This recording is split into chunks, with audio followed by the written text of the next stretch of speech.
اعوذ باللہ من الشیطان الرجیم بسم اللہ الرحمن الرحیم الحمد للہ رب العالمین والصلاة والسلام علی رسولہ الکریم اما بعد. معزز سامعین اکرام، الحمد للہ مولانا محترم سے ہم لوگ لگاتار مستفید ہوتے آ رہے ہیں، اور اللہ کی مہربانی سے اور ان کی محبتوں سے، چونکہ انہوں نے ہمارے لیے وقت نکالا، ایک بار پھر ہم یکجا ہوئے ہیں کچھ سیکھنے کے لیے. تو آج کا جو موضوع ہے وہ بھی انتہائی دلچسپ موضوع ہے، قرآن موجودہ مسائل کا حل. اس پہ انشاءاللہ مولانا گفتگو کریں گے. تو بلا تاخیر ہم اس پروگرام کا آغاز تلاوت ربانی سے شروع کرتے ہیں، اور اس کے لیے میں دعوت دیتا ہوں عزیزم عبداللہ شاداب کو.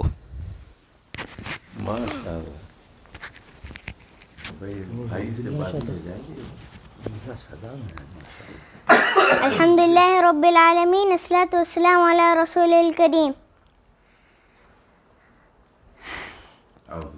اعوذ باللہ من الشیطان الرجیم، بسم اللہ الرحمن الرحیم. سبح اسم ربک الاعلی الذی خلق فسوی والذی قدر فہدی والذی اخرج المرعی فجعلہ غثاء احوی. سنقرئک فلا تنسى إلا ما شاء الله إنه يعلم الجهر وما يخفى. ونيسرك لليسرى سيذكر من يخشى ويتجنبها الأشقى الذي يصلى النار الكبرى ثم لا يموت فيها ولا يحيا. قد أفلح من تزكى وذكر اسم ربه فصلى. بل تؤثرون الحياة الدنيا وللآخرة خير وأبقى. صحف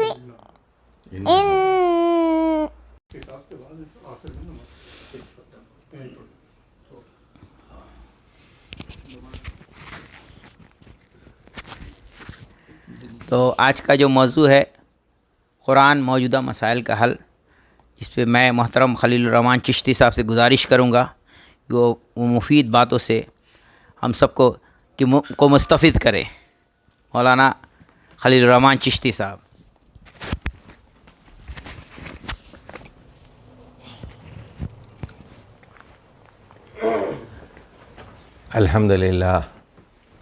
الحمدللہ رب العالمین، والصلاة والسلام علی سید المرسلین وعلی آلہ وصحبہ اجمعین.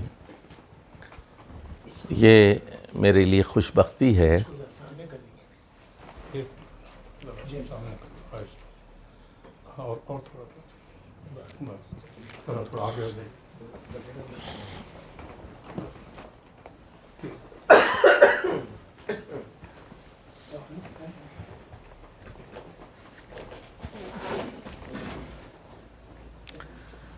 یہ میرے لیے خوش نصیبی کی بات ہے کہ اس محفل میں اہل علم بھی موجود ہیں، پڑھے لکھے لوگ موجود ہیں، تحریک سے وابستہ لوگ موجود ہیں، علماء کرام موجود ہیں، اور ہمارے معاشرے کی ایک کریم ہے یہاں پر موجود، جو قرآن مجید سے بھی دلچسپی رکھتی ہے اور عالمی حالات پر بھی نظر رکھتی ہے.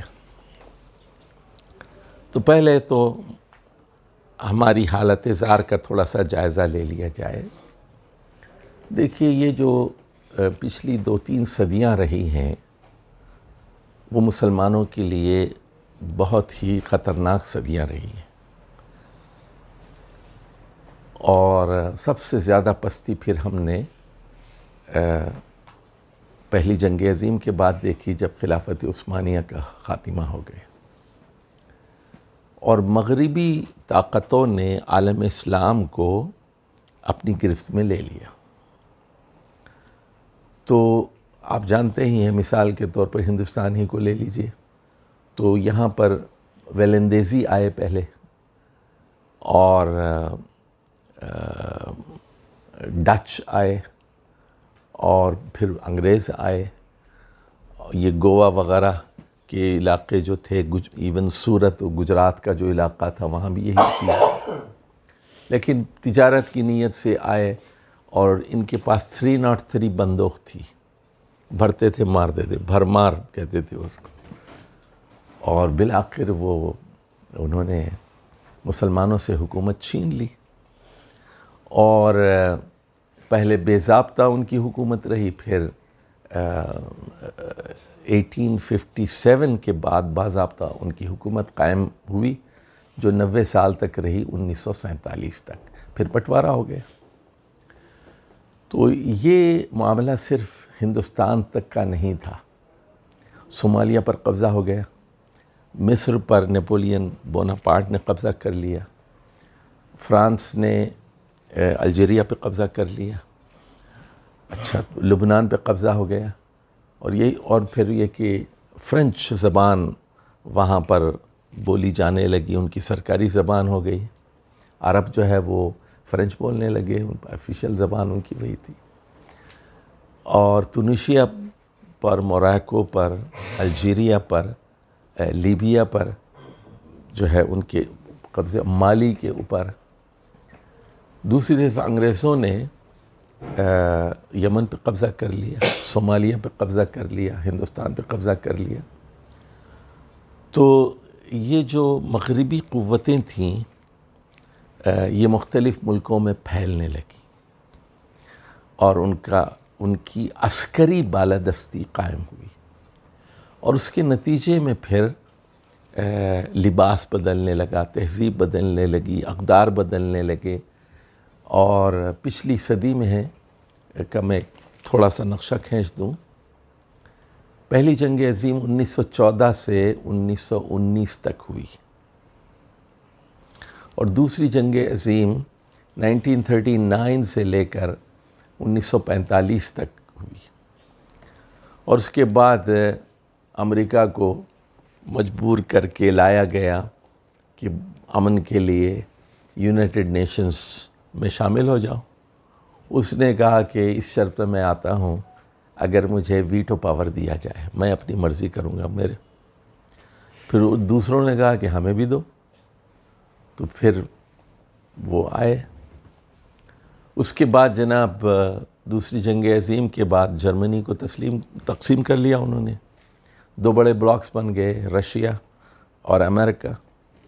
اور رشیا اور چائنا میں کمیونسٹ حکومتیں قائم ہو گئیں.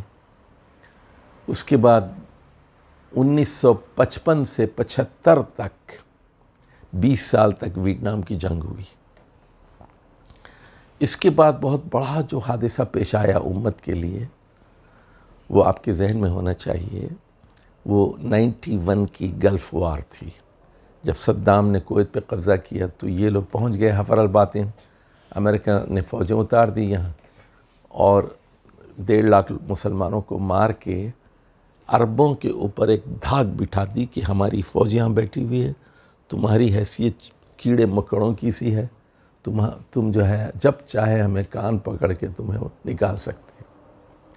اور ڈونلڈ ٹرمپ نے بغیر کسی شرمانے کہ وہ اس نے صاف کہہ دیا کہ آپ ہماری فوجیں ہیں، پیسے دیے. وہ کہتا ہے king I love you but we need money for our army, ہم یہ فوج ہیں تو پیسے دو آپ ہمیں. تو وہ اب سن لیجئے، یہ مسلمانوں کی شکست عسکری بھی ہے، تہذیبی بھی ہے، ثقافتی بھی ہے، تعلیمی بھی ہے، اور یہ مذہبی شکست بھی ہے. اب وہ ریاض میں بیٹھے ہوئے ہیں، وہ لوگ اسلام آباد میں بیٹھے ہوئے کہتے ہیں یہ کتاب میں سے یہ نکالو، یہ کتاب میں سے یہ نکالو، سلیبس ہم بنائیں گے، نصاب ہم بنائیں گے، یہ پڑھائیے، یہ مت پڑھائیے، یہ بل پاس کیجئے، یہ بل پاس کیجئے. تو یہ اس وقت ہماری صورتحال ہے۔ اچھا جی، اگرچہ کہ یہ آزاد ہوئے، یعنی بہت سارے ممالک آزاد ہوئے مسلمان دنیا کے نقشے پر، لیکن آزاد ہو کر بھی یہ غلام رہے۔ اس نقطے کو سمجھنے کی ضرورت ہے۔ اور ابھی 2-3 چیزیں آپ نے دیکھی۔ ایک تو انڈونیشیا میں جو ایسٹ تیمور تھا اس کو عیسائی جزیرہ ڈکلیئر کر دیا گیا، اور دوسری چیز جو ہوئی، سوڈان کو تقسیم کر کے عیسائی سوڈان الگ بنا کر دے دیا گیا۔ لیکن مسلمان جہاں اکثریت میں ہیں، جیسے کشمیر میں ہے یا شیشان میں ہے یا برما کے مسلمان ہیں یا فلسطین مسلمان ہیں، ان کی کوئی داد رسی اور سنوائی نہیں ہے۔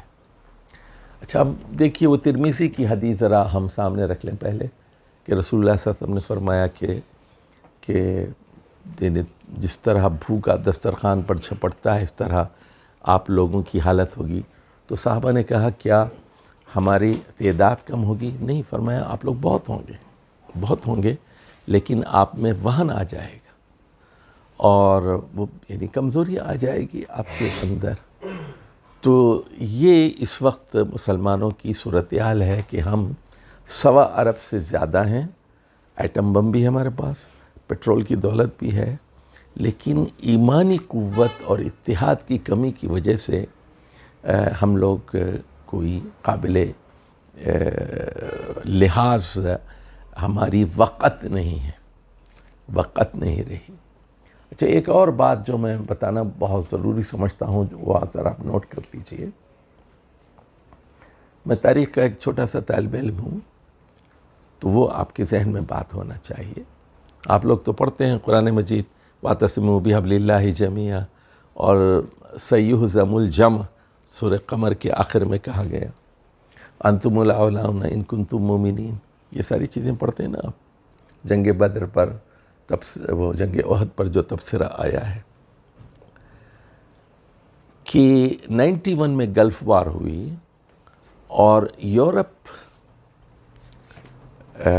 1940 میں 1950 میں شدید لسانی اور نسلی تعصب میں مبتلا تھا۔ ہٹلر یہ کہتا تھا کہ ہماری جرمن ریس سب سے بالادست ریس ہے، اور جرمنس کا جو ہے نا قومی تعصب اور نسلی تعصب دونوں اس کے اندر موجود تھی۔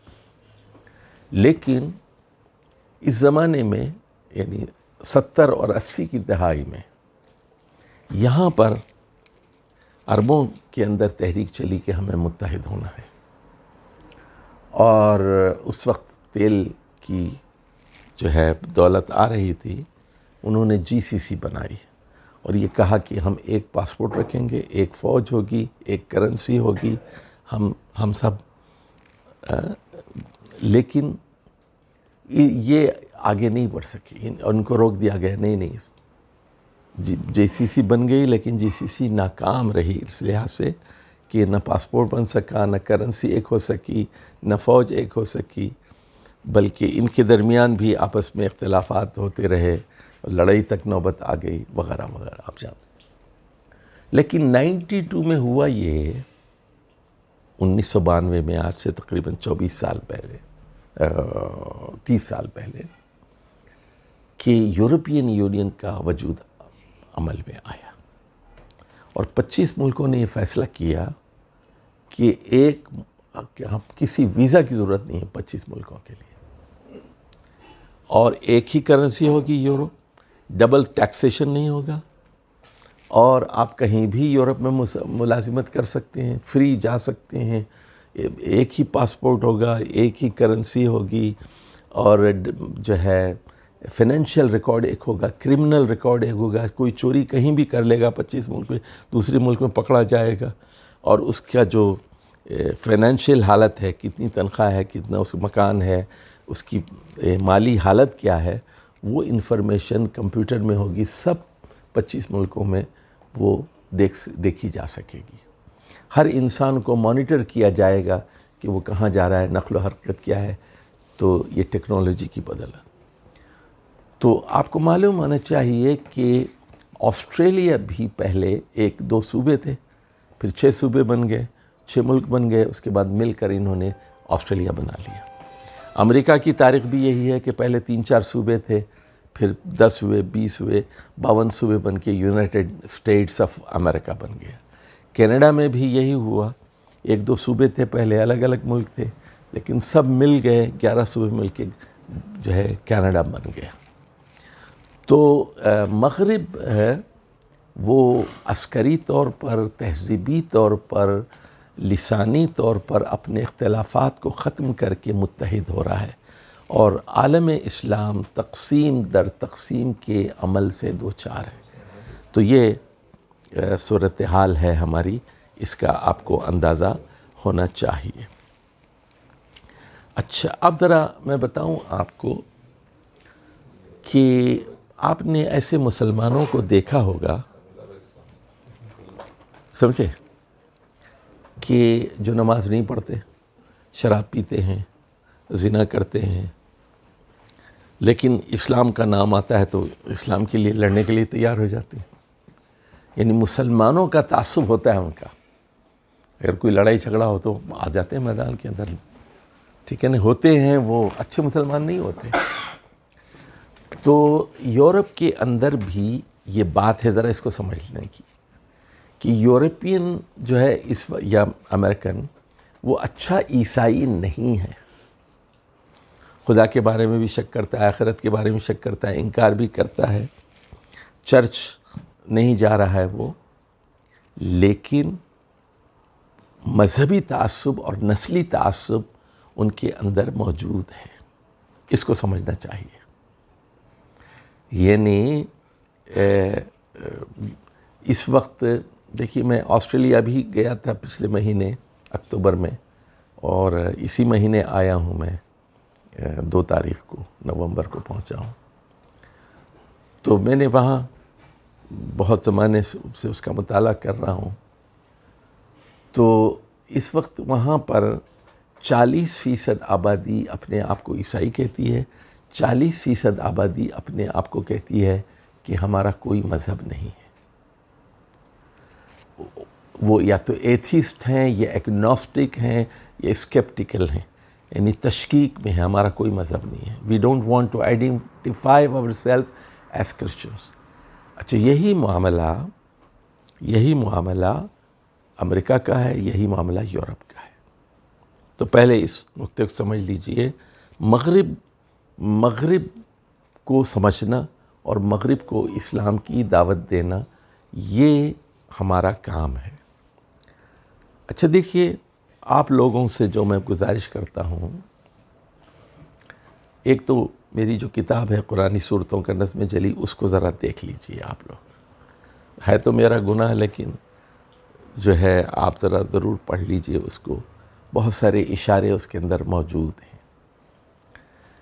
اچھا، قرآن مجید پہلا مطالبہ کیا کرتا ہے؟ قرآن مجید پہلا مطالبہ، آپ قرآن شروع کریں نا، پہلا مطالبہ کیا ہے بتائیے جی؟ یا ایھا الناس اعبدوا ربکم الذی خلقکم۔ یہ سورہ بقرہ کی 21ویں آیت ہے کہ اے دنیا کے انسانوں، اس رب کی عبادت اور اطاعت کرو جس نے تمہیں پیدا کیا، اور جس سے تم سے پہلے کے لوگوں کو پیدا کیا اس نے۔ یہ پہلا مطالبہ ہے، اعبدوا ربکم الذی خلقکم والذین من قبلکم لعلکم تتقون۔ امید ہے کہ تم لوگ شرک سے بچو گے۔ اچھا، اب دوسرا قرآن مجید کا مطالبہ کیا ہے؟ ہاں بھائی، احمدی ہیں، پہلا جواب تو آپ نے صحیح دے دیا۔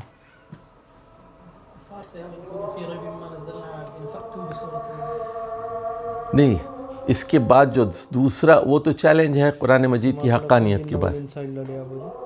نہیں، سورہ بقرہ ہی میں آمنوا بما انزلت مصدقا لما معکم، اہل کتاب سے مطالبہ کیا گیا کہ محمد صلی اللہ علیہ وسلم اور قرآن پر ایمان لے آؤ۔ پہلے ساری دنیا سے مطالبہ کیا گیا، اعبدوا یا ایھا الناس، اس کے بعد بنی اسرائیل سے مطالبہ کیا گیا، یعنی یہودیوں سے اور عیسائیوں سے یہ مطالبہ کیا گیا۔ روک لیں ہم آسان،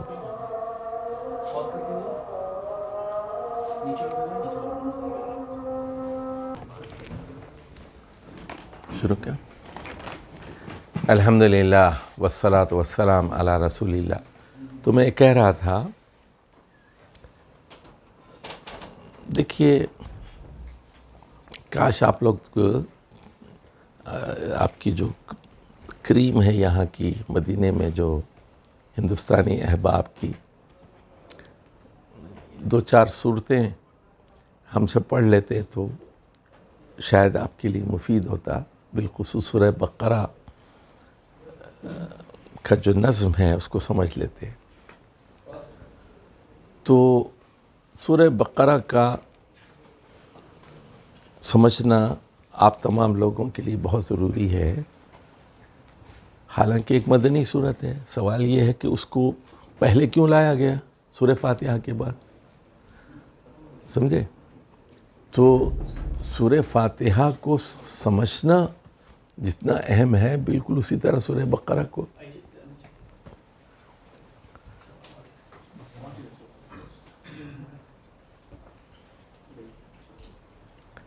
اچھا ایک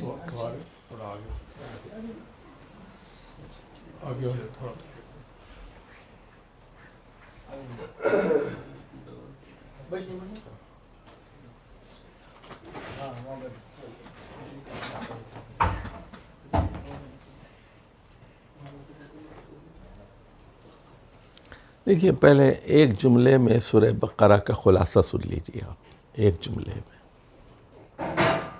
اتنی بڑی صورت ہے نا، 2.5 پارے ہیں، 40 رکوع ہیں. پوری صورت کیا کہہ رہی ہے؟ پوری صورت یہ کہہ رہی ہے کہ بنی اسرائیل کی قیادت 2500 سال تک رہی. ان کے سر پر تاج رہا انی فضلتکم علی العالمین کا. 2500 سال تک، 1900 قبل مسیح سے لے کر نبی کریم صلی اللہ علیہ وسلم کی بعثت تک، 600 عیسوی تک، 2500 سال تک دنیا کے وہ لیڈر رہے، دنیا کے وہ امام رہے. انی فضلتکم علی العالمین. اس کے بعد اللہ نے بڑی مہلت دی، انعامات دیے، کتابیں بھیجی، تورات بھیجی، انجیل بھیجی، رسول بھیجے، سمجھے. لیکن ان کی نافرمانی کی وجہ سے ان کو معزول کیا گیا، امپیچ کیا گیا، اور محمد صلی اللہ علیہ وسلم کی امت کو کہا گیا کذالک جعلناکم امۃ وسطا. اب یہ لیڈرشپ جو ہے مسلمانوں کو دے دی گئی. تو ایک جملے میں اس کا خلاصہ کیا ہے کہ امامت کی تبدیلی، امامت بنی اسرائیل سے چھین کر امت مسلمہ کو دے دی گئی. اب دنیا کی امامت کا کام ہمارا کام ہے. کنتم خیر امۃ اخرجت للناس. ہم جو ہیں بہترین امت ہیں، ہم دوسروں کے لیے پیدا کیے گئے. ہمارا کام یہ ہے کہ عیسائیوں کو، یہودیوں کو، ہندوؤں کو اسلام کی دعوت دیں. دنیا کی قیادت اب ہمارے ہاتھ میں دی گئی. لیکن مسئلہ یہ ہے کہ امت اپنی حیثیت کو پہچانتی ہی نہیں. امت یہ جانتی ہی نہیں کہ اسے کیوں پیدا کیا گیا. یہ ہے سارا مسئلہ. امت کی لیڈرشپ ہماری جیسی ہے، اویسی کی لیڈرشپ اور عمران خان کی لیڈرشپ. ہم کون ہیں؟ دنیا کو ہم کیا کس لیے پیدا کیے گئے ہمیں نہیں پتہ. ان کو کہ کنتم خیر امۃ اخرجت للناس تأمرون بالمعروف وتنہون عن المنکر وتؤمنون باللہ، پتہ ہی نہیں. تو اب ہمارے آئیڈیل کون ہیں؟ ہمارے آئیڈیل ہیں سلمان خان اور شاہ رخ خان اور فلاں خان، عمران خان. یہ آئیڈیل ہے ہمارے. اتاتورک. ہمیں پتہ ہی نہیں کہ ہم کون ہیں. اور یہ ساری جو کھوکھلی لیڈرشپ ہے امت مسلمہ کی، جتنی سیاسی لیڈرشپ ہے، اس کے یہی عالم ہے. اچھا اب دیکھیے، یہ مغرب کو سمجھنے کے لیے آپ سورہ بقرہ کو سمجھنا بہت ضروری ہے. اچھا ایک طرف تو مغرب جو ہے نافرمان ہے اللہ کا، اور بنی اسرائیل کیا ہے؟ نافرمان ہے. جب ان سے کہا گیا، ان کو احکام دیے گئے، انہوں نے کہا کہ سمعنا وعصینا، ہم نے سنا لیکن ہم نافرمانی کریں گے. صحابہ نے کیا کہا؟ سمعنا واطعنا غفرانک ربنا. تو نافرمانی ان کی رگوں میں کوٹ کوٹ کر بھری ہوئی ہے ان کی. لیکن سنیے خوش فہمی بہت تھی. کیا تھی؟ وہ کہتے تھے لن يدخل الجنت الا من کان ہودا او نصارا. ہم تو جنت کا ٹکٹ کٹوا کے آئے ہیں, کوئی جنت میں داخل نہیں ہوگا سوائے یہودی کے اور عیسائی کے. تو اللہ نے کہا بل انتم بشر مثلکم, بھائی تو جیسی دنیا کی اور مخلوق ہے تم بھی ایک مخلوق ہو, تمہیں کوئی سرخاب کے پر لگے ہوئے نہیں ہیں. بلا من کسب سیئۃ واحاطت بہ خطیئتہ, اور کہا گیا بلا, یعنی یہ جو بلا کا لفظ ہے نا سورہ بقرہ میں 2 مرتبہ آیا ہے, 2 بلائیں ہیں, بلا کو بلا سے ملا دیں آپ, 2 بلاؤں کو, وجہ وہو محسن. تو اب یہاں دیکھیے من, یہ جو من ہے نا, من بلا من کسب سیئۃ, بلا من اسلم وجہہ للہ. من, یہ من کو من میں بٹھا لیجئے, بہت بھاری من ہے یہ من. یہ من سن لیجئے پورے سورہ بقرہ میں یہ من گھومتا ہے یہ. اور یہ من کہاں سے شروع ہوا تھا؟ وہاں سے شروع ہوا تھا آیت نمبر 38 میں کہ ہم جو ہے رسولوں کو بھیجیں گے, فمن تبع ہدایا فلا خوف علیہم ولا ہم یحزنون. تو یہ من تبع ہدایا, من کا کیا مطلب ہے؟ سنو, چاہے وہ مودی ہو, چاہے برہمن ہو, چاہے شودر ہو, چاہے سید زادہ ہو, چاہے کالا ہو, گورا ہو, کوئی من تبع ہدایا, من تبع ہدایا فلا خوف علیہم ولا ہم. یہ لوگ کہتے تھے نہیں نحنو احباء, سمجھے, اور وہ نحنو ابناء اللہ, ہم اللہ کے چہیتے ہیں, بیٹے ہیں, اور ہم جنت ٹکٹ میں کٹوا کے لے آئے ہیں, اور ہمارے لیے 12 خون معاف ہیں, جو چاہے کریں, ظلم کریں. وہ کہتے تھے یہودی سے آپ سود نہیں لے سکتے, مسلمانوں سے دبا کے لو, مسلمانوں پہ ظلم کرو, قتل کرو ان کو. لیس علی الامیین سبیل. تو یہ ایک بنیادی بات ہے جو, اچھا آج بھی سن لیجئے, یہ بڑے چیمپئن بنتے ہیں انسانیت کی بات کرتے ہیں, یہ ساری چیزیں ہیں, لیکن یہ بات ذہن میں رکھ لیجئے, اس کو بند کر دیں, میرے تو زیادہ بہت شور. کنوینر صاحب نے کھولنے کو کہا تھا. اچھا زیادہ کلام, اس کو تیز کر لیں ورنہ وہ ایک ٹکٹ میں 2 مزے نہیں ہو سکتے. تو میں یہ کہہ رہا تھا کہ ایک طرف تو وہ نافرمان تھے, دوسری طرف وہ کہتے تھے کہ جنت ہمارا استحقاق ہے خاندانی طور پر, چونکہ ہم بنی اسرائیل ہیں, ہم جو ہیں ہم یعقوب کی اولاد ہیں. اور اچھا وہ یہ کہتے تھے یہ محمد صلی اللہ علیہ وسلم اسماعیل کی اولاد ہیں, تو ہم یہ چچا کے خاندان پہ جو وحی نازل ہوئی ہم کیسے مانیں. وہ کہتے تھے نؤمن بما انزل علینا اور ونکفر بما وراءہ, ہم اپنے خاندان کے پیغمبروں کو مانتے ہیں, ہمارے خاندان کے باہر کوئی پیغمبر پیدا ہوا ہم اس کو نہیں مانیں گے. اس کے برخلاف صحابہ نے کیا کہا, لا نفرق بین احد من رسلی. اچھا اب یہ آج کا امریکن بھی اور آج کا یورپین بھی وہ یہ کہتا ہے کہ اگر 1 لاکھ عراقیوں کو مار دیا آپ نے تو کوئی بات نہیں, ان کے کان پہ جوں نہیں رنگتی, کوئی مسئلہ نہیں, ان کا ضمیر نہیں جاگتا. ہاں اگر کتا بھی کہیں مر گیا وہ بہت شور اٹھانا شروع کر دیں, کتے کو مار دیا, ہتیا ہو گئی, یہ جو ہے وہ شور اٹھائیں گے. تو بعض جگہ وہ بڑی انسانیت کی بات کریں گے, بڑا ظلم ہو رہا ہے, اور بعض جگہ ایک بمباری کر دیں, لوگوں کو مار ڈالیں B-52 بامبر سے. تو یہ مغرب کی یہ سوچ ہے, اس کو آپ اچھی طرح سمجھنا چاہیے. اچھا جی, اب اس کے بعد دیکھیے ایک 1906 میں انتقال ہوا ہے, آج سے تقریباً 100 سال پہلے, ایک برطانوی مفکر, اس کا نام تھا ہولیوکی. ہولیوکی انگریز ہے. اس نے سب سے پہلے یہ لفظ ایجاد کیا سیکولرزم کا. سیکولرزم کا مطلب یہ ہے the state has nothing to do with any religion or God. ریاست سیکولر ہوتی ہے, ریاست کا کسی مذہب سے کوئی تعلق نہیں ہوتا. تو یہ لفظ تو پہلے آیا ہے, لیکن قرآن کے لیے یہ تصور نیا نہیں ہے. ذرا غور سے سنیے بات. قرآن کے لیے یہ تصور نیا نہیں ہے, کیونکہ 1400 قبل مسیح میں حضرت شعیب کی جو قوم تھی وہ مسلمان تھی اور سیکولر تھی.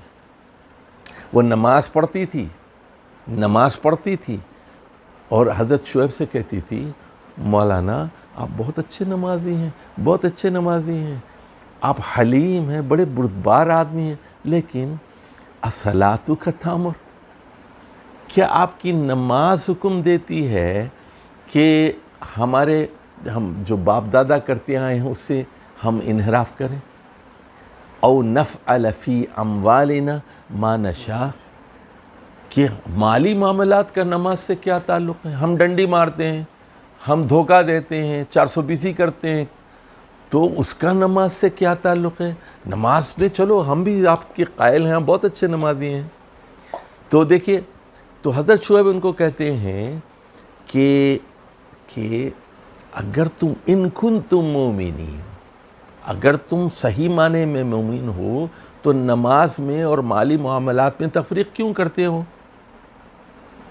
وہی غور سے سنیے, جس خدا نے نماز کا حکم دیا ہے, جس نے کہا اقیم الصلاۃ, اسی خدا نے کہا ہے وَأَقِيمُوا الْوَزْنَ بِالْقِسْطِ وَلَا تُخْسِرُوا الْمِيزَانَ. تو اب اس کے بعد پھر فرینچ جب ریولوشن ہوا, یہ 1780 اور 1790 کے درمیان, اس وقت وہ چرچ کے خلاف بغاوت شروع ہو گئی اور ان کے مفکرین پیدا ہو گئے, یہ والٹیر اور روسو وغیرہ یہ سارے آئے اس وقت. تو ان لوگوں نے کہا کہ ڈائکوٹومی آف چرچ اور اسٹیٹ ہونا چاہیے, یعنی چرچ کا مذہب, چرچ کا حکومت سے کوئی تعلق نہیں ہونا چاہیے. اب وہ جو حضرت شعیب 1400 قبل مسیح کا جو تصورات ہیں وہ پھر فرانس میں آئے, فرینچ ریولوشن کے بعد یورپ میں آئے. اب اس کو نیا نام دیا 1900 عیسوی میں ہولیوکی نے سیکولرزم کا نام دیا. تو یہ, اور اب ہم کو ساری انڈیا میں بھی کہتے ہیں کہ جی ہم سیکولرزم پر یقین رکھتے ہیں, ہمارا کانسٹیٹیوشن یہ کہتا ہے, وہ ہمارا دستور یہ کہتا ہے, آئین کہتا ہے. بھائی ہم تو اس کو مانتے نہیں, ایک مسلمان کی حیثیت سے ہم تو اس کو مانتے نہیں. ہم تو یہ کہتے ہیں کہ دیکھیے, جس خدا نے آپ کو وضو کا حکم دیا ہے, جس خدا نے کہا ہے کہ آپ ہوا خارج ہو جائے تو وضو کریں, بیوی کے پاس جائیں تو آپ کو غسل کرنا ضروری ہے, آپ کو 5 وقت نماز پڑھنی ہے. جس خدا نے کہا ہے کہ آپ کے پاس پیسہ جمع ہو گیا 1 سال تک, اتنا نصاب سے زیادہ ہے آپ کا, تو زکوٰۃ دینی ہے آپ کو. اسی خدا نے کہا ہے کہ آپ چور کا ہاتھ کاٹیں. اسی خدا نے کہا ہے کہ سود حرام ہے. اسی نے کہا ہے کہ ٹھیک ٹھیک تولو اور ٹھیک ٹھیک ناپو اور عدل قائم کرو. یعنی وَأَقِيمُوا الْوَزْنَ بِالْقِسْطِ, یعنی وزن میں اقامت ہونی چاہیے. اقامت وزن, اقامت دین میں اقامت وزن شامل ہے. اس بات کو ذرا سمجھ لیجیے. اچھا جی, اب سن لیجیے, وہی خدا ہے, ذرا غور سے سنیے بات, وہی خدا ہے جو آپ کو کہتا ہے کہ شادی کرو. وَأَنْكِحُوا الْأَيَامَ مِنْكُمْ, قرآن یہ کہتا ہے کسی کو چھڑا مت چھوڑو. کوئی بیوہ ہو جائے فوراً رشتہ بھیجو, عدت 4 مہینے 10 دن ہو جائے رشتہ بھیجو اس کے پاس. اسی طرح کوئی رنڈوا ہو جائے اس کو شادی کر رشتہ بھیجو, اس کو دوسرے دن بھیجو. اسی طرح معاشرے میں کوئی جوان لڑکی ہو جائے رشتہ بھیجو اس کو. اگر آپ نہیں اور رشتہ نہیں دیں گے, آپ رشتہ اچھا آ گیا تو تکن فی الارض فساد, دنیا میں فساد برپا ہوگا. تو شادی کو, لیکن مغرب یہ کہتا ہے کہ اباحیت کی زندگی ہونی چاہیے, شادی کی کیا ضرورت ہے. اور یہ ہومو سیکچویلٹی بھی یہ خاندان کے نظام کے لیے ایک بہت بڑا چیلنج ہے۔ یاد رکھیے خاندان کا جو ادارہ ہے یہ ایک بڑا مقدس ادارہ ہے، اس کے دو دشمن ہیں، ایک اہل تصوف اور ایک یہ ہوموسیکشولز، ہم جنس پرست۔ اہل تصوف شادی نہیں کرتے تھے، جنگلوں میں جاتے تھے، جیسے یہ مودی وغیرہ کے لوگ ہیں، یہ بدھ مت کے ماننے والے، ہندو مت کے ماننے والے، یا عیسائی راہب بڑے سینٹس گزرے ہیں یا ننس ہیں عیسائیت کی، وہ شادی نہیں کرتی تھی، فطرت کے خلاف شادی نہیں کرتے تھے۔ بالکل اسی طرح یہ بھی کہتے ہیں کہ شادی کی کیا ضرورت ہے، مرد کے ساتھ اپنی حاجت پوری کرے، اور اگر اولاد بھی ہونی ہے تو بغیر شادی کی اولاد ہونی چاہیے۔ اچھا اب دیکھیے، بظاہر یہ گورے جو ہے بڑی آزادی کی بات کی نا، فرینچ ریولوشن کے بعد انسان بڑا آزاد ہے، بڑے فلسفی پیدا ہوئے ان کے ہاں، انسان سب برابر ہیں، لیکن ابھی جمعہ 8 دن کی بات ہے، ساؤتھ افریقہ میں اپارٹھائیڈ تھا، جنوبی افریقہ میں گوروں کا راستہ الگ، کالوں کا راستہ الگ۔ نیلسن منڈیلا کی آپ نے قربانی پڑھی ہوگی، یہ ان کا بدنما چہرہ ہے۔ آج بھی سن لیجئے، امریکہ کے آپ کیسز پڑھتے ہیں، میں تو امریکہ میں یعنی 40-50 سال سے واچ کر رہا ہوں، آج بھی کالے لوگ ہوتے ہیں ان کو گورے دبا کے ان کو سڑک کے اوپر مار ڈالتے ہیں۔ وائٹ پولیس جو ہے کالوں پر ظلم کرتی ہے، اسپینش لوگوں پر ظلم کرتی ہے ان کے اوپر۔ یہ امریکہ کی سول رائٹس کی تاریخ اتنی اچھی نہیں، آج بھی نہیں ہے، 2022 میں بھی نہیں ہے۔ سمجھے، یہ مت سمجھیے کہ وہ بڑے لبرل ہیں اور فلاں ہیں اور فلاں ہیں۔ یہ اب انہوں نے کیا کیا، امریکہ کے قوانین میں تو مسلمانوں کو پکڑ نہیں سکتے تھے، تو افغانستان سے اٹھا کے کہاں لے کے گئے، یہ گانٹانو بے میں، اور کہنے کہ یہ ہماری، وہاں پر امریکن لا کام نہیں کرتا، وہاں عدالت میں اس کو چیلنج نہیں کیا جا سکتا۔ عافیہ صدیقہ ہے، وہ بیچاری جو ہے، اس کو 86 سال کی، کوئی عدالت نہیں، کوئی فیصلہ نہیں، کوئی انصاف نہیں ہے، اس کو وہ کر لیتے ہیں۔ اچھا اب ذرا پہلو سے غور کیجئے کہ فرانس بڑا عجیب ملک ہے، بڑا عجیب ملک ہے۔ آپ فرانس کی تاریخ پڑھیں، فرانس جو ہے، جو جنوبی یورپ ہے وہ کیتھولک ہے، اور جو شمالی یورپ ہے وہ پروٹسٹنٹ ہے۔ اچھا یوں سمجھیے کہ پروٹسٹنٹ جو ہیں وہ عیسائیوں کے وہابی ہیں وہ، اور یوں سمجھ لیجئے کہ جو کیتھولک ہیں جنوب میں، یہ آپ کا بریلوی طبقہ ہے، سمجھیے، ویسے بھونڈی سی مثال میں دے رہا ہوں آپ کو۔ تو وہ پوپ کو مانتے ہیں، چرچ کو مانتے ہیں، لیکن ان کے اندر لامذہبیت بڑی تیزی کے ساتھ پھیل رہی ہے۔ اچھا، اور سب سے زیادہ اوریانی اگر آپ کو ملتی ہے دنیا کے اندر تو وہ فرینچ ہے۔ ننگی عورت آپ کو دیکھنی ہے، ننگا مرد دیکھنا ہے، فرانس میں جا کے دیکھ لیجیے، دنیا میں کوئی قوم، انگریز بھی اس سے آگے نہیں بڑھ سکی۔ اچھا ایک طرف تو دیکھیے 3 پہلو ہیں ان کے، پہلا پہلو یہ ہے کہ یہ کیتھولک ہیں، اور یہ دوسرا پہلو ان کا یہ کہ سب سے زیادہ لبرل ہیں یہ، اور تیسرا پہلو یہ ہے کہ انہیں مادرزاد برہنہ عورت تو گوارا ہے، لیکن مسلمان لڑکی اسکارف پہن کر اسکول جاتی ہے تو ان کی رگے ایمان پھڑک جاتی ہے۔ یہ بڑا مسئلہ ہے ان کا۔ دیکھ رہے ہیں اسلام کے ساتھ ان کا کتنا تعصب ہے کہ ان کو بھئی تمہیں، ہاں ننز تمہاری وہ بالکل اسی لباس میں ہوتی ہیں جو اسلام کا لباس ہے، چرچ میں ویٹیکن انہی کے پاس، تو سمجھے جنوب میں ہی ہے نا، اٹلی اور فرانس ساتھ میں ملے ہوئے ہیں یہ، اور یہ جو اسپینش اور ساری یہ جو جنوب کی ساری ملک ہیں، تو یہاں پر ننز ہیں ان کے پاس، چرچ میں وہاں ساری چیزیں، ان کے لیے تو آپ کے لیے احترام ہے، لیکن اگر مسلمان لڑکی حجاب لیتی ہے، پردہ لیتی ہے، تو آپ کو یہ گوارا نہیں ہے۔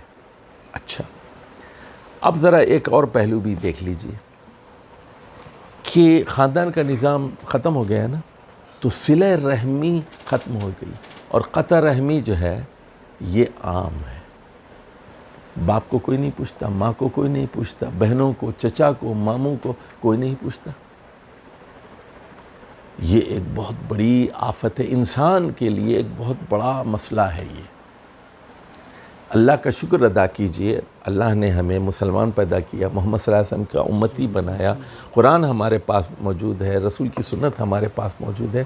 قرآن کہتا ہے وَآتِي ذَا الْقُرْبَى حَقَّهُ، آتی ذَا الْقُرْبَى حَقَّهُ، پہلے کس کا حق ہے؟ اللہ کا، قَضَىٰ رَبُّكَ أَلَّا تَعْبُدُوا إِلَّا إِيَّاهُ۔ دوسرا حق کس کا ہے؟ والدین، بالوالدین احسان۔ تیسرا حق کس کا ہے؟ رشتہ داروں کا۔ چچا جو ہے باپ کے برابر ہے۔ الخالۃ بمنزلۃ الام، خالہ ماں کے بردرجے میں۔ تو خالہ کو آپ پیسے بھیجتے ہیں، خالہ کے پیر دباتے ہیں، خالہ کا حال پوچھتے ہیں، خالہ کو پوچھتے ہیں، ماں ہے نا آپ کی، وہ بھی پھوپھی ہے آپ کی، چچا ہے آپ کا۔ چچا کیسے ہیں؟ کیا میں کر سکتا ہوں؟ میں آپ کو کیا مدد کر سکتا ہوں؟ کوئی قرض تو نہیں ہے، گھر کا خرچہ چل رہا ہے، بچوں کی فیسیں دے رہے ہیں، آپ نہیں دے سکتے، میں کیا کر سکتا ہوں؟ میں جو کچھ کر سکتا ہوں اپنی حیثیت کے مطابق میں کروں گا، ہمارا خون ہے، اللہ کا حکم ہے وَآتِي ذَا الْقُرْبَى حَقَّهُ۔ دیکھیے حضرت عباس نے، حضرت عمر وہ زکوٰۃ کلیکٹر تھے، حضرت عباس نے کہا کہ میں نہیں دیتا۔ رسول اللہ صلی اللہ علیہ وسلم کے پاس آئے حضرت عمر، کہنے لگے عباس جو ہے زکوٰۃ نہیں دے رہے۔ کہا کہ عباس کی زکوٰۃ مجھ سے لو، عباس کی زکوٰۃ مجھ سے لو، میں دیتا ہوں عباس کی زکوٰۃ، عباس میرا چچا ہے، میرا خون ہے، میں دیتا ہوں زکوٰۃ۔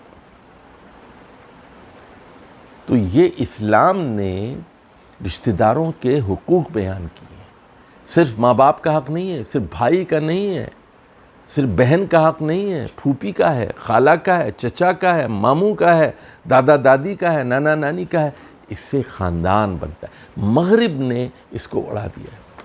تو یہ دیکھیے، یہ جو میں نے بات کی تھی سورہ بقرہ کی، آمنوا بما انزلت مصدقا لما معکم، اور یہ جو مضمون ہے، ذرا آپ اچھا یہ بتائیے، آپ میں سے کتنے لوگ قرآن مجید کا ترجمہ ریگولرلی پڑھتے ہیں؟ ذرا ہاتھ اٹھائیے۔ ماشاءاللہ، 1 2 3 4 5 6 7 آدمی ہیں۔ دیکھیے، جو عربی جانتے ہیں ان کے کیا کہنے، لیکن جو عربی نہیں جانتے نا، تو آپ مہینے میں 1 مرتبہ پورے قرآن کا ترجمہ پڑھتی ہیں۔ دورہ کرنا بہت ضروری، پورے قرآن کا دورہ 1 بار 2 بار 3 بار 4 بار، کیونکہ 1 بار میں مضمون سمجھ میں نہیں آتا۔ میں ان سے پوچھتا ہوں بھائی آپ کا کیا نام ہے؟ بھول گیا میں ان کا نام، حالانکہ پوچھا میں نے ان کا نام یاد رہ گیا ہے، محفوظ، ان کا نام احمد یاد ہو گیا، محفوظ ہو گیا دماغ میں۔ آپ نے کیا نام بتایا تھا؟ عارف سردار۔ اب دیکھیے سردار ہی کو بھول گئے ہیں۔ تو قرآن کا بھی یہی ہوتا ہے، ایک مضمون آپ پڑھتے ہیں نا، دماغ میں پھر بھول جاتے ہیں، آپ دوبارہ پڑھنا پڑتا ہے، دوبارہ پڑھنا ہے۔ اچھا یہ یہاں ہے، اچھا اس کے بعد یہ مضمون آیا، اس کے بعد یہ مضمون ہے، اچھا اس کو ہم کہاں اپلائی کر سکتے ہیں، یہ کس کے بارے میں؟ تو پڑھا لکھا آدمی اگر سوچ کر بار بار پڑھے گا تو پھر نئے اس میں سے اسرار برآمد ہوتے جائیں۔ اچھا دیکھیے، اب یہ پورا خاندان کا نظام درہم برہم ہو گیا نا یورپ کا۔ اب فرسٹ ورلڈ وار کے بعد بھی اور سیکنڈ ورلڈ وار کے بعد بھی جب 1 کروڑ لوگ مارے گئے ہیں تو یورپ میں جسم فروشی عام ہو گئی۔ آج بھی امریکہ میں سمجھیے $10 میں لڑکی ملتی ہے ایک رات کے لیے، $20 میں، $30 میں، $50 میں لڑکی ملتی ہے، اور وہ اس تہذیب کو پوری دنیا پر مسلط کرنا چاہتے ہیں۔ اور میرا بس چلے نا تو میرا بام اگر میرے پاس ہو تو سب سے پہلے میں دبئی پہ بام ڈال دوں پہلے۔ دیکھیے سری لنکن عورتیں، رشیا کی اور یورپ کی جتنی پروسٹیٹیوٹس ہیں، جتنی آوارہ عورتیں ہیں، وہ جسم فروشی کے لیے دبئی آتی ہیں۔ سب سے بڑا اس وقت، پہلے جو زنا کا کاروبار تھا وہ منیلا میں ہوتا تھا، بینکاک میں ہوتا تھا، جسم فروشی کا بامبے میں ہوتا تھا، اب سب سے بڑا دنیا کا مرکز وہ دبئی، اور ہوائی جہاز میں بھر کے لوگ آتے۔ تو یہ اپنی تہذیب کو دنیا پر مسلط کر رہے ہیں، اور یہ خاندانی نظام کے لیے ایک بہت بڑا چیلنج ہے۔ سمجھ گئے بات؟ اچھا یہ ساری چیزیں آپس میں مربوط ہیں۔ کون سی چیزیں؟ خاندانی نظام، عفت، عریانی اور بے لباسی، اسلام کے جو قوانین ہیں، یہ محرم ہے، یہ غیر محرم ہے، ان کے ساتھ زینت دکھائی جا سکتی، ان کو نہیں دکھائی جا سکتی، اور پاکیزگی اختیار کرو، شادی کرو، نکاح کرو۔ دیکھیے ہر عورت کے پاس وہی ہے۔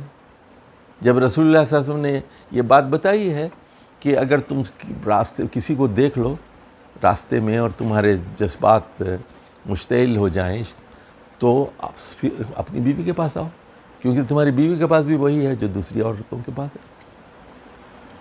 ایک فطری چیز ہے نا۔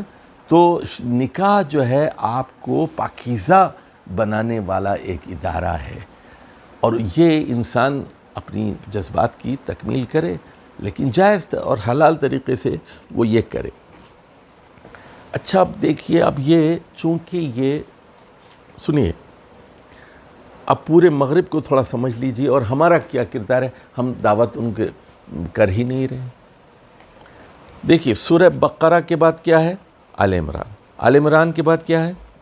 نساء، نساء کے بعد کیا ہے؟ مائدہ۔ یہ جو 4 صورتیں پہلے رکھی گئی ہیں، ہر صورت میں اہل کتاب کو دعوت ہے۔ اس کو نوٹ کریں آپ، آئندہ قرآن پڑھیں نا تو یہ نوٹ کریں۔ میں نے نظم جلی میں اس کو اشارہ کر دیا ہے کہ اہل کتاب کو دعوت دو۔ یہ مضمون مشترک ہے بقرہ میں، آل عمران میں، نساء میں اور مائدہ میں۔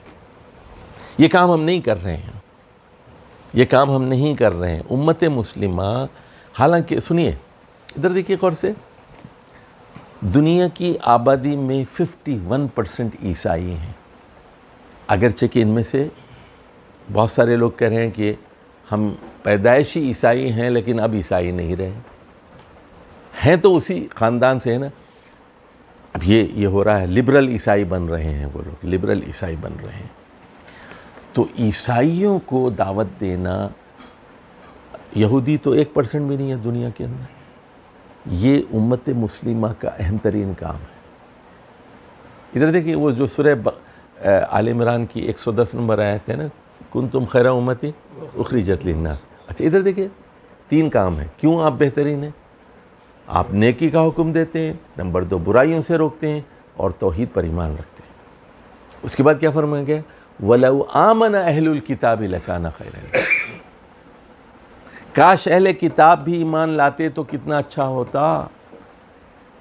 دیکھیے اللہ فرما رہا ہے وَلَوْ، اللہ اہل کتاب سے اپنی محبت کا اظہار کرنا چاہ رہا ہے۔ اہل کتاب، میں تمہیں جنت میں دیکھنا چاہتا ہوں، کاش تم ایمان لے آتے۔ وَلَوْ آمَنَ أَهْلُ الْكِتَابِ لَكَانَ خَيْرًا لَهُمْ، وَلَوْ آمَنَ أَهْلُ الْكِتَابِ لَكَانَ خَيْرًا لَهُمْ۔ یہ وَلَوْ کو ذرا سمجھیے آپ، اس سے اللہ کی محبت ٹپک رہی ہے یہاں پر۔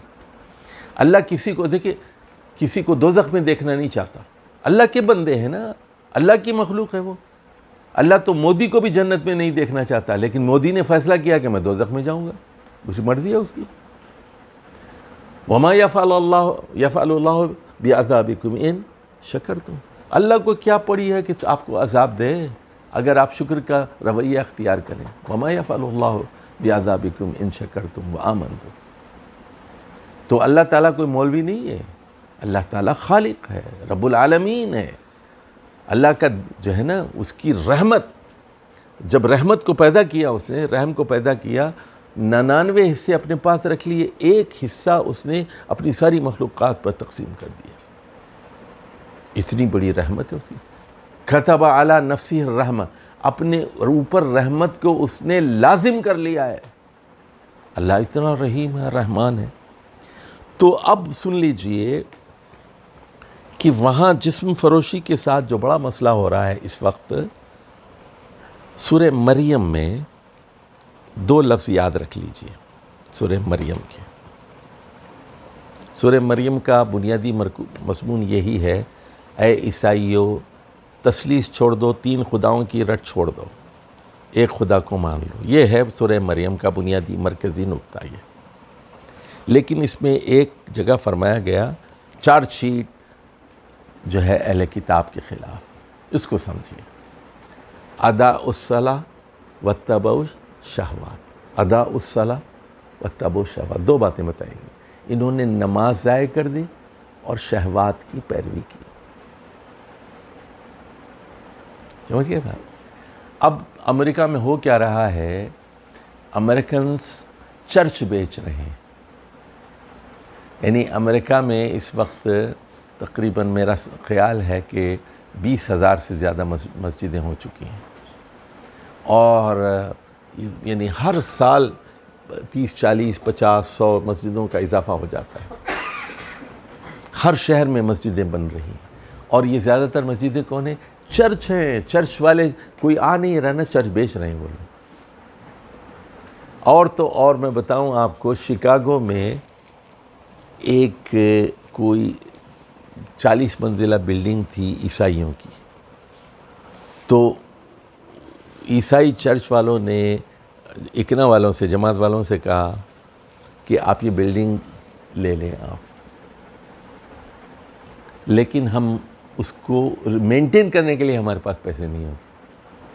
وہ لوگ نہیں چلا سک رہے، ان کو کوئی چندہ نہیں دے رہا ہے، ان کو چرچ آ نہیں رہا ہے کوئی.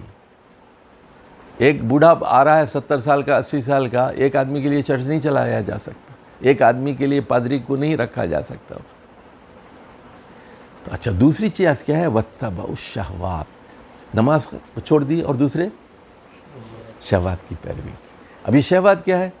بس زنا کرو، جہاں جاؤ، دبئی جاؤ وہاں زنا کر لو، بینکاک جاؤ، سری لنکا جاؤ زنا، بامبے زنا.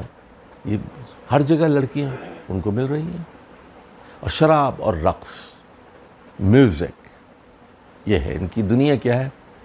شراب، رقص، ڈانس، اور یہ ان کی دنیا ہے. ساری مغربی تہذیب کیا ہے؟ خاندانی نظام درہم برہم ہے. خوب شراب پیو، لڑکیاں ہوں، اور اس کے بعد ختم معاملہ. تو وہ حافظ میرٹھی کا شعر یاد آ رہا ہے کہ پی کر چین اگر آیا بھی کتنی دیر کو آئے گا. سنا ہے آپ نے؟ پی کر چین اگر آیا بھی کتنی دیر کو آئے گا. نشہ ایک آوارہ پنچھی، نشہ ایک آوارہ پنچھی، چہکے گا اڑ جائے گا. دیکھیے کتنی دیر کا شراب کا نشہ کتنی دیر کا ہے. اچھا، عورت کا مزہ کتنی دیر کا ہے. نشہ ایک آوارہ پنچھی، چہکے گا اڑ جائے گا. پی کر چین اگر آیا بھی کتنی دیر کو آئے گا. نشہ ایک آوارہ پنچھی، چہکے گا اڑ جائے گا. تو یہ ہے ان کی پوری داستان جو قرآن نے 2 لفظوں میں بیان کر دی کہ اضاعوا الصلاۃ واتبعوا الشہوات. اچھا جی، اچھا اب سن لیجئے. اب یہ عالمی غنڈے ہیں، ان کو بھی سمجھ لیجیے. یہ دنیا کے وسائل پر قبضہ کرنا چاہتے ہیں. دیکھو، جہاں کوئلہ ہے، معدنیات ہے، سونا ہے، وہاں پہنچ جائیں گے. جہاں پیٹرول ہے، گیس ہے، فوراً پہنچ جائیں گے. سورہ اعراف میں ان کی ایک مثال دی گئی ہے. جسیم بھائی جی ذرا غور سے توجہ سے سنیے بھائی، قرآن بتا رہا ہوں میں. جی سورہ اعراف، اللہ تعالیٰ ایک مثال دیتا ہے. تو اللہ نے اس کو اپنی آیات سے نوازا تاکہ اس کو بلند کرے. اللہ نے اس کو اپنی آیات سے نوازا تاکہ اس کو بلند کرے.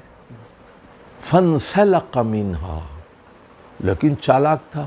جس طرح سانپ اپنی کینچلی کو چھوڑ کے نکل جاتا ہے نا، ایسے پھسل کے باہر نکل گیا. اللہ کی آیات سے نکل کے بھاگ گیا. اللہ کیا چاہتا تھا؟ اس کو بلند کرنا چاہتا تھا، لیکن نکل گیا. پھر کیا ہوا؟ أَقْلَدَهُ إِلَى الْأَرْضِ، زمین سے چمٹ کے رہ گیا. اللہ اس کو بلند کرنا چاہتا تھا، وہ پست ہو کر رہ گیا. پھر کیا ہوا؟ اس کی مثال کیا ہے؟ اس کی مثال کَمَثَلِ الْكَلْبِ، اس آدمی کی مثال کیسی ہے جس کو اللہ اپنی آیات کے ذریعے بلند کرنا چاہتا تھا، اور وہ جو ہے مکاری سے جو ہے کن کاٹ کے نکل گیا اور زمین سے چمٹ کے رہ گیا، تو اس کی مثال اس کتے کی سی ہے کہ اگر آپ اس پر حملہ کریں تب بھی وہ زبان لٹکاتا ہے، اگر آپ اس کو چھوڑ دیں یلہث۔ اچھا، کتے کو دیکھا آپ نے؟ کتے کی رال ٹپکتی رہتی ہے، ہمیشہ تھوک ٹپکتا رہتا ہے کتے کا۔ قرآن کی تشبیہ اور تمثیل کو سمجھیے۔ اچھا، کتے کو کیا چاہیے؟ دو چیزیں چاہیے، ایک ہڈی چاہیے اور دوسرے کتیا چاہیے۔ اللہ کہتا ہے یہ مثال ہے ان قوموں کی، یہ ہے مغرب کی مثال، یہ ہے امریکہ، یہ ہے برطانیہ، یہ ہے یورپ، یہ ہے آسٹریلیا۔ سمجھ گئے بات؟ اللہ ان کو بلند کرنا چاہتا تھا، نکل گئے۔ اب ان کے سامنے دو ہی چیزیں، سن لیجئے، ان کو کیا چاہیے؟ عورت چاہیے، اور دوسری چیز کیا چاہیے؟ ہڈی چاہیے ان کو۔ جہاں پیٹرول ہے وہاں پہنچ جائیں گے، جہاں وسائل ہیں وہاں پہنچ جائیں گے، جہاں سونا ہے۔ پہلے ہندوستان سے کیا لے کے جاتے تھے؟ یہ کوئلہ لے کے جاتے تھے۔ یورپ، اچھا افریقہ سے کیا لے کے جاتے تھے؟ کوئلہ۔ تو ان کی مشینیں پہلے چلتی تھیں کس سے؟ کوئلے سے۔ آج کس کا زمانہ ہے؟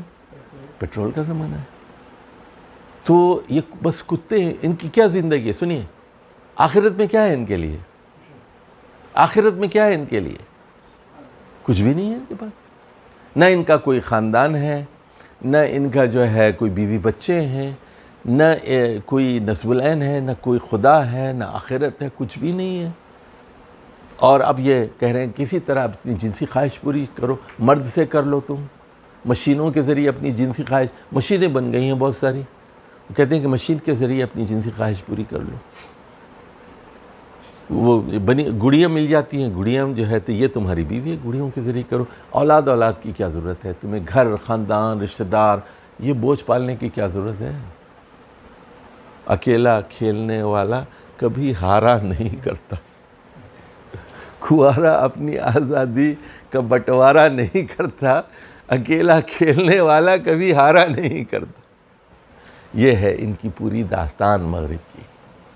اچھا دیکھیے، میں جو بات آپ کو بتانا چاہتا ہوں کہ قرآن مجید بتاتا ہے کہ اللہ تعالیٰ کا ایک استبدال اقوام کا کیا نظام ہے۔ ذرا میں اس کو تھوڑا سا بتا دوں آپ کو۔ اچھا، میری ایک کتاب ہے، وہ ذرا آپ دیکھ لیجئے، اس میں اشارے کیے ہیں، اس کا نام ہے قیادت اور ہلاکت اقوام۔ قیادت اور ہلاکت اقوام، وہ دیکھ لیجئے، پرانی کتاب ہے، 20-25 سال پہلے لکھی تھی، 2005 میں لکھی تھی، 20 سال ہو گئے تقریباً۔ اچھا دیکھیے، مختصراً ذرا سن لیجئے۔ 3500 قبل مسیح، پہلے رسول حضرت نوح علیہ السلام، اس سے پہلے نبی ہوتے تھے، پہلے رسول حضرت نوح ہیں۔ 950 برس تک تبلیغ کی۔ اچھا، قوم ان سے کہتی تھی کہ ہم آپ کو سنسار کر دیں گے، چھوڑیں دعوت وغیرہ وغیرہ پوری۔ بالآخر ان کو پانی کے ذریعے غرق کیا گیا، کشتی والوں کو بچا لیا گیا۔ یہ جو کشتی والے جو تھے یہ مسلمان تھے، باقی لوگ مار دیے گئے۔ 3500 قبل مسیح۔ یہ کشتی والے یہ یمن میں آباد ہوئے، ان کو عاد کہتے ہیں، عاد۔ ان کے پیغمبر ہود تھے، 3000 قبل مسیح کی بات ہے، 3500، 3000۔ اچھا، یہ کشتی والوں میں پھوٹ پڑ گئی، کچھ بگڑ گئے، کچھ اچھے ہو گئے، کچھ مسلمان رہے، کچھ نے حضرت ہود کا انکار کیا۔ بالآخر ان کو بھی ہوا کے ذریعے مارا گیا۔ ان کو پانی سے مارا گیا تھا، ان کو ٹھنڈی ہوا سے مارا گیا، اور وہ 8 دن اور 7 راتوں تک مسلسل ٹھنڈی ہوا سوڈان کی طرف سے آئی تھی، یمن یعنی مغربی ہوائیں تھیں، وہ دبور سے مارا گیا۔ اب ان میں جو اچھے لوگ تھے وہ بچا لیے گئے۔ یہ یمن سے ہجرت کر کے مدینہ کے شمال میں یہاں علا اور خیبر کی طرف، یہاں مدائن صالح کے پاس آ کر آباد ہو گئے۔ ان کو کہتے ہیں سمود. ان کے پیغمبر صالح علیہ السلام تھے اور پھر ان کے اندر پھوٹ پڑ گئی. یہ اچھے لوگ تھے, یہ اچھے لوگ تھے, اچھے لوگوں کے اندر پھر پھوٹ پڑ گئی. 500 سال بعد 2500 قبل مسیح کی بات ہے, ان کو پھر اللہ نے مختلف طریقوں سے مار دیا. اچھے لوگوں کو بچا لیا. اچھا, اس کے 400 سال بعد اس کے اوپر یمن سے آپ کہاں گئے؟ مدائن صالح پہنچ گئے نا, مدینہ کے شمال میں. یاد رکھ لیں مدینہ سے 420 کلومیٹر پہ ہے. وہ 420 یاد رکھیں گے نا. یہ 420 کون تھی؟ یہ مدینہ سے 420 کلومیٹر اوپر جائے نا تبوک کی طرف, تو یہ مدائن صالح ہیں.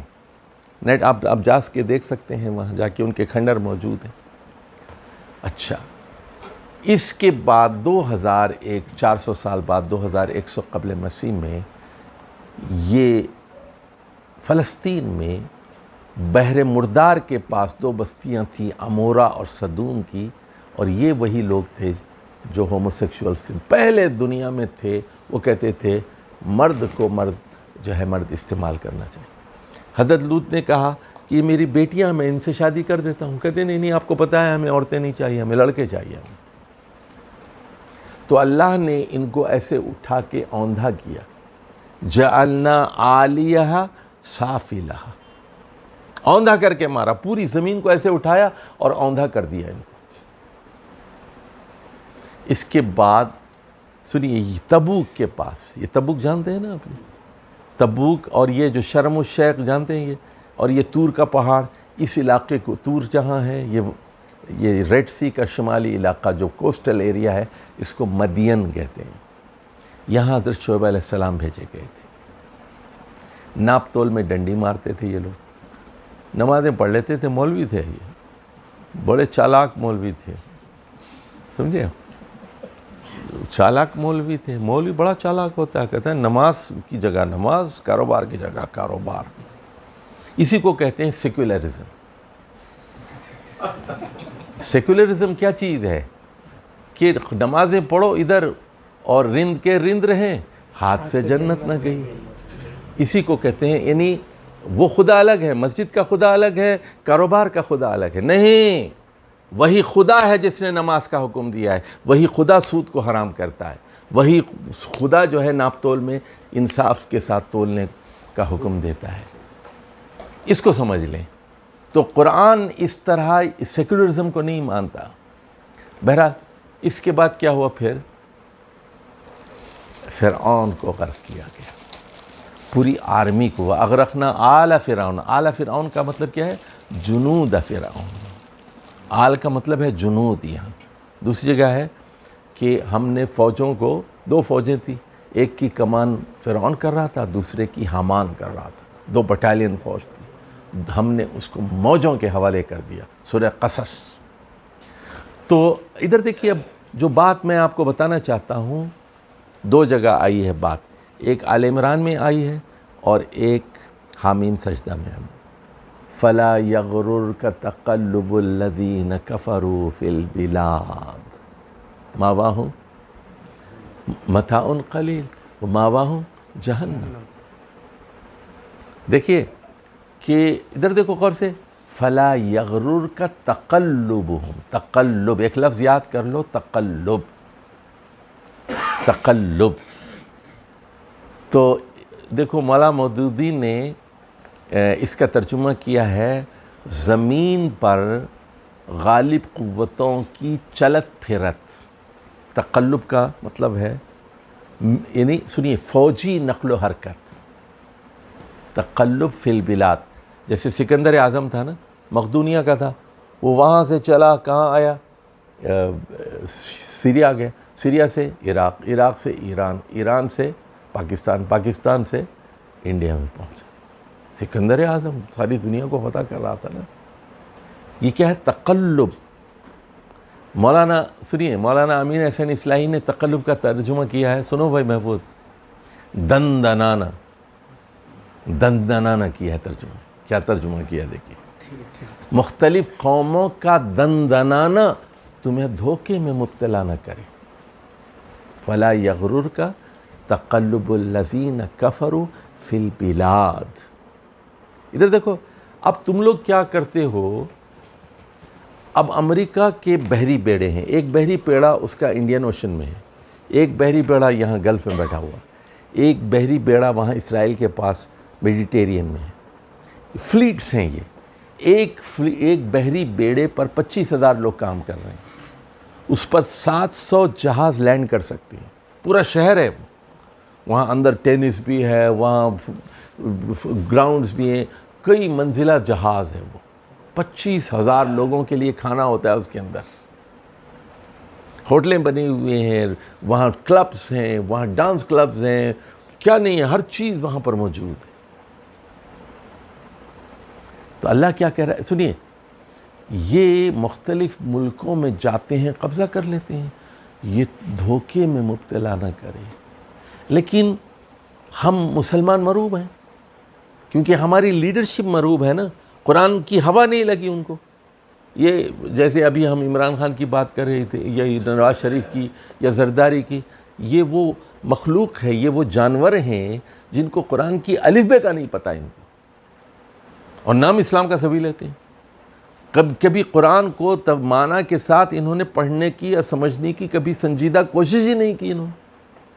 ارے کم سے کم ایڈوائزرز تو 2-4 رکھ لو, روزانہ 1-8 گھنٹہ روزانہ آپ اپنے کیبنٹ میں کوئی ایک سلیقے کا بندہ تو رکھ لو جو تم کو حلال حرام بتا دے ان کو, اور نام اسلام کا لے رہے ہیں جھوٹے کہیں کے. تو دیکھیے قرآن, اب یہ امت مسلمہ کی قیادت کا یہ جو مسئلہ ہے, اور وہ یہ ہے کہ ایک وہ لیڈرشپ کو نہیں سمجھتا, اور وہ اللہ کے اس قانون استبدال کو نہیں سمجھتا. یہ سمجھ رہے بات؟ دیکھیے, ایک قوم کو ہٹاتا ہے, دوسری قوم کو لے آتا ہے. یہ کیا ہے؟ یہ قانون استبدال ہے, یہ لا آف ریپلیسمنٹ ہے. یعنی نوح کی قوم کو نکال کر کس کو لایا؟ عاد کو. عاد کو نکال کے کس کو لایا؟ سمود کو. سمود کو نکال کے کس کو لایا؟ لوط علیہ السلام کی قوم کو. لوط علیہ السلام کی قوم کو مار کے کس کو اٹھایا؟ شعیب علیہ السلام کی کو. شعیب علیہ السلام کی قوم کے بعد کس کو؟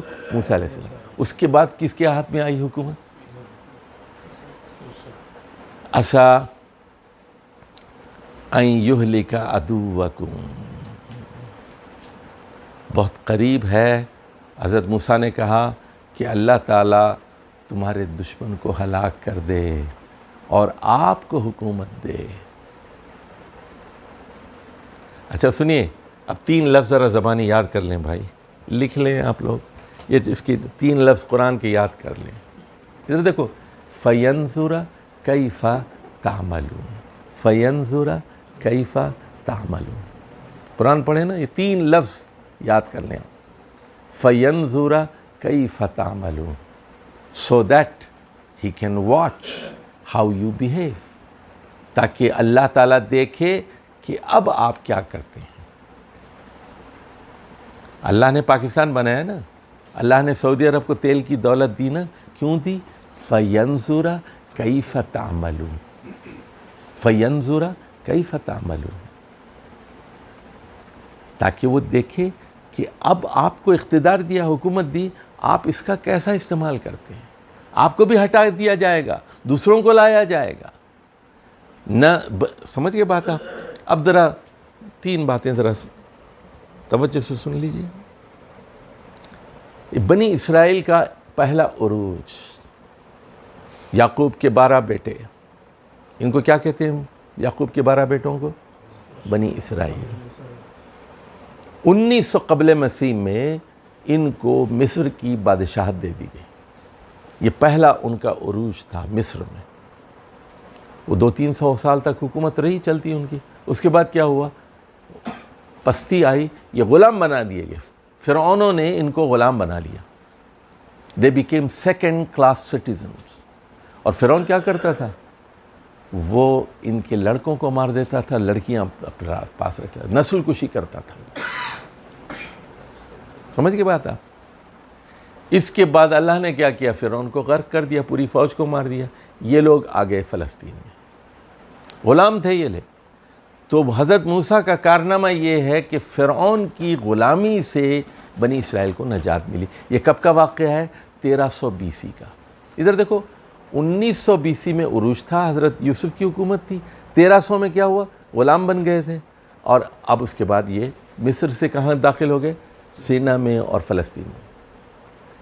پھر ہوا یہ, ان کو نئی حکومت ملی مصر میں, حضرت طالوت نے حکومت قائم کی, وہ تقریباً 1100 قبل مسیح کی بات ہے. اور اس کے بعد حضرت داؤد, تو ان کی نوجوان تھے 17 سال کے, تو انہوں نے کیا کیا, لوہار تھے داؤد علیہ السلام, انہوں نے جا کے جالوت کو قتل کر دیا. He became the hero of the war. تو حضرت طالوت نے اپنی بیٹی کا نکاح حضرت داؤد سے کر دیا اور کہہ دیا کہ you are going to be the future king. یہ داؤد بھی بڑے عجیب آدمی تھے, لوہار تھے, زرہیں بناتے تھے اور مجاہد تھے, لڑتے تھے. جالوت کا قتل کیا. ایک دن روزہ رکھتے تھے, ایک دن ناقہ. 6 مہینے روزے رکھتے تھے, 6 مہینے, ایک دن ناقہ, ایک دن ناقہ کے ساتھ. اور اللہ نے پھر ان کو زبور دی. آواز اتنی اچھی تھی کہ پرندے بھی ان کے ہم نوا ہو جاتے تھے, پہاڑ بھی ان کے ساتھ اللہ کی حمد و ثنا کرتے تھے. ان کے لیے لوہا نرم کر دیا گیا تھا داؤد علیہ السلام, اور یہ بہترین فیصلے کرتے تھے. خلیفہ بھائی, یا داؤد, ہم نے زمین پر آپ کو خلیفہ بنایا ہے. اس کے بعد حضرت داؤد کے بعد حضرت سلیمان بادشاہ ہوئے. پھر کیا ہوا, سلیمان علیہ السلام کے بیٹے نااہل تھے. حکومت پہلے 2 حصوں میں بٹی, پھر 12 حصوں میں بٹی. بنی اسرائیل کا پھر زوال شروع ہوا. دیکھیے پہلی حکومت کب دی گئی تھی, 1900 قبل مسیح. 1300 میں زوال آیا, پھر تورات دی گئی, موسیٰ علیہ السلام نے ان کو غلامی سے نجات دی. پھر حضرت داؤد اور طالوت اور سلیمان کا اقتدار ہوا. حضرت سلیمان کی جیسی حکومت تو کسی کو دی ہی نہیں گئی. پھر کیا ہوا, پھر زوال آ گیا. شرک اور ساری اللہ کی نافرمانیاں انہوں نے شروع کی, پیغمبروں کو مارنا شروع کیا, قتل کرنا شروع کیا.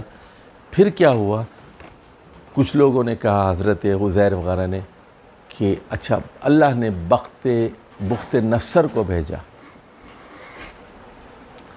اس نے بیت المقدس کی اینٹ سے اینٹ بجا دی اور یہودیوں کو گاجر مولی کی طرح کاٹ کے رکھ دیا. 586 BC. پھر کیا ہوا, یہ ادھر ادھر پھیل گئے سارے عراق میں, سیریا میں, ادھر آ گئے مدینہ میں, کچھ یہودی آ گئے, کچھ ایران چلے گئے. یہودی تتر بتر ہو گئے. پھر ایک تحریک چلی, نہیں ہمیں دوبارہ جانا چاہیے, اور سلیمان علیہ السلام نے جو مسجد بنائی تھی دوبارہ تعمیر کرنا چاہیے. وہ حضرت عزیر اور نحمیہ نبی ان کو لے کے پھر گئے, پھر مسجد تعمیر کی. اللہ نے دوبارہ ان کو اقتدار دی 80 قبل مسیح میں. پھر کیا کیا ان بدماشوں نے, اب اس مرتبہ انہوں نے حضرت یحییٰ علیہ السلام کو قتل کیا یہودیوں نے, اور اس کے بعد حضرت عیسیٰ کو قتل کرنے کی کوشش کی. اب دوسری مرتبہ ان کو اللہ نے کا عذاب کا کوڑا ان پر برسا, اور 70 میں ٹائٹس نے بیت المقدس کی اینٹ سے اینٹ بجا دی. اس کا ذکر سورہ بنی اسرائیل کی ابتدائی آیات میں, لَتُفْسِدُنَّ فِي الْأَرْضِ مَرَّتَيْن, کہ تم زمین پر 2 مرتبہ فساد کرو گے.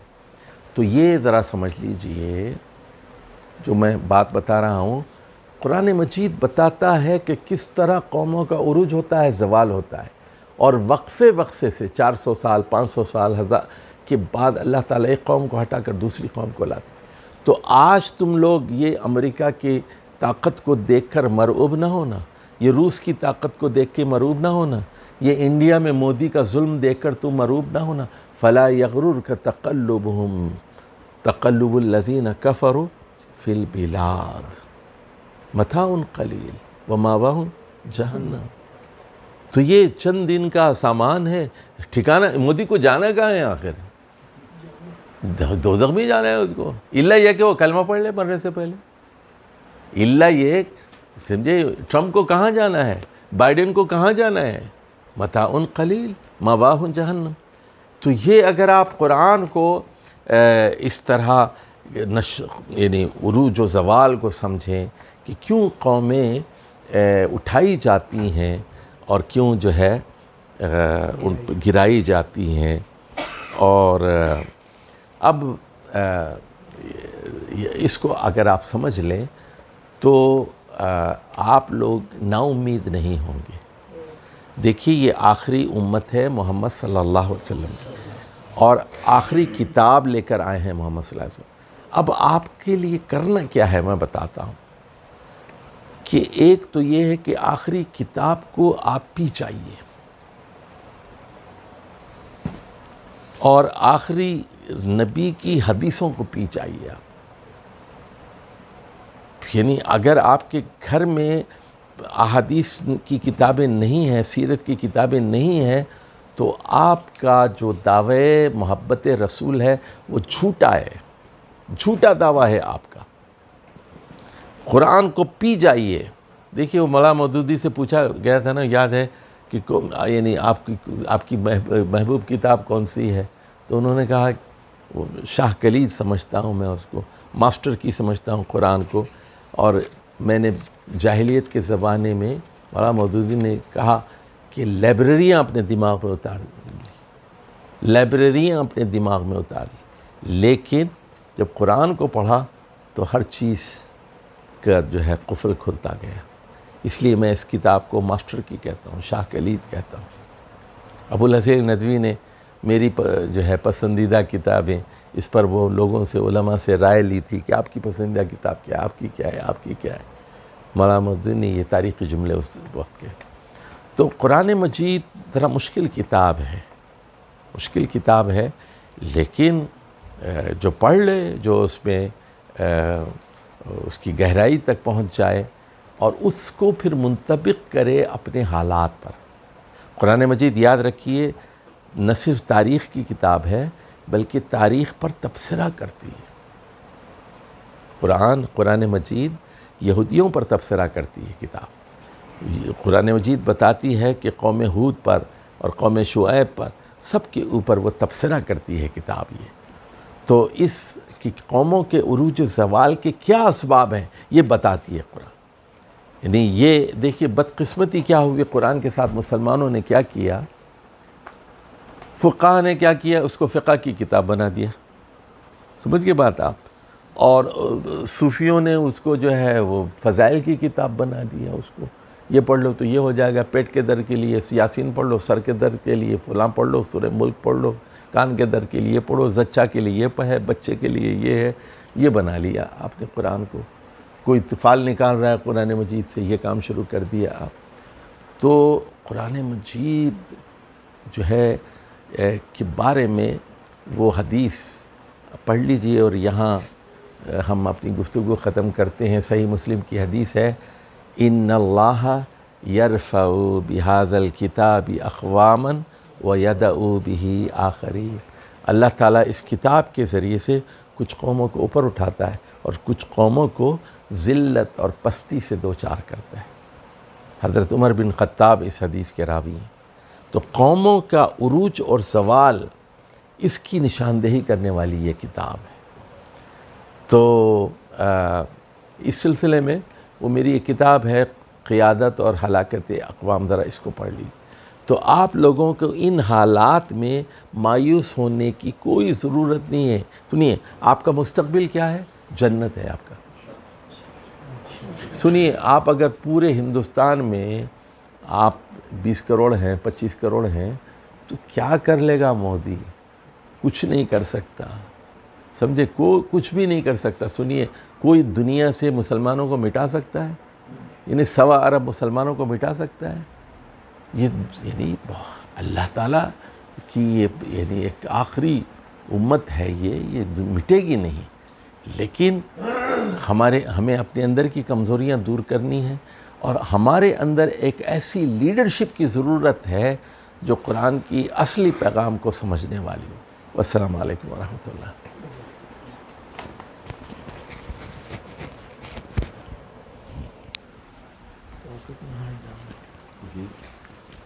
محترم سامعین اکرام، ہم آپ کے بہت ہی ممنون و مشکور ہیں کہ آپ نے مولانا کی جو آج کے خطاب کا جو موضوع تھا قرآن موجودہ مسائل کا حل، اس کو آپ تمام حضرات نے بڑے دل جمعی سے سنا. اس کے لیے ہم آپ کے ممنون و مشکور ہیں، اور ہم مولانا کے بھی بہت شکر گزار ہیں کہ انہوں نے ہمیں بہت ہی آسان لفظوں میں اور آسان طریقے سے اپنی بات بتائی کہ بے شک قرآن موجودہ مسائل کا حل ہے، لیکن اس کے لیے ہمیں اللہ نے جس منصب پہ فائز کیا ہے، ہم کو سب سے پہلے اپنے منصب کو پہچاننا ہوگا اور قرآن و حدیث کو پی جانا ہوگا. انہوں نے صاف میں آسان لفظوں میں کہا. پی جانے سے مراد یعنی کہ ہمارے دل و ذہن میں قرآن کے ہر جملے، قرآن کی ہر آیت کو ہم، اور احادیث کی آیت کو جب تک نقش نہیں کریں گے، ہم اپنے اللہ نے جو ہمیں خلافت کا منصب بنا کر کے، خلیفہ بنا کر کے بھیجا، ہم اپنے اس منصب تک نہیں پہنچ سکتے ہیں. تو میں بہت کم وقت میں مولانا محترم نے ہمیں جو باتیں بتائی ہے، ہم اللہ سے دعا کرتے ہیں کہ اللہ ہم کو اس چیز کو سمجھ کے اور اپنے دل میں اتار کے اور اس پر اتباع کرنے کی توفیق دے، اور ہم مستقبل کے خلیفہ بنیں اور اللہ کی خوشنودی حاصل کریں. اور اسی کے ساتھ میں اب مولانا سے گزارش کروں گا کہ آپ مختصر دعا سے اپنی بات کو ختم کریں، اور اس کے بعد ہم انشاءاللہ نماز پڑھیں گے. الحمدللہ رب العالمین، والصلاة والسلام علی سید المرسلین وعلی آلہ وصحبہ اجمعین. اللہم ارنا الحق حقا وارزقنا اتباعہ، وارنا الباطل باطلا وارزقنا اجتنابہ. اللہم انا نعوذ بک من زوال نعمتک وتحول عافیتک وفجاءۃ نقمتک وجمیع سخطک. ربنا هب لنا من ازواجنا وذرياتنا قرة اعین واجعلنا للمتقین اماما. رب ارحمهما كما ربياني صغيرا. اللهم اكفنا بحلالك عن حرامك واغننا بفضلك عمن سواك. اللهم طهر قلوبنا من النفاق واعمالنا من الرياء والسنتنا من الكذب واعيننا من الخيانة، فإنك تعلم خائنة الأعين وما تخفي الصدور. اللهم أنت السلام ومنك السلام، تباركت يا ذا الجلال والإكرام. وصلى الله تعالى على نبينا محمد وعلى آله وصحبه أجمعين برحمتك يا أرحم الراحمين.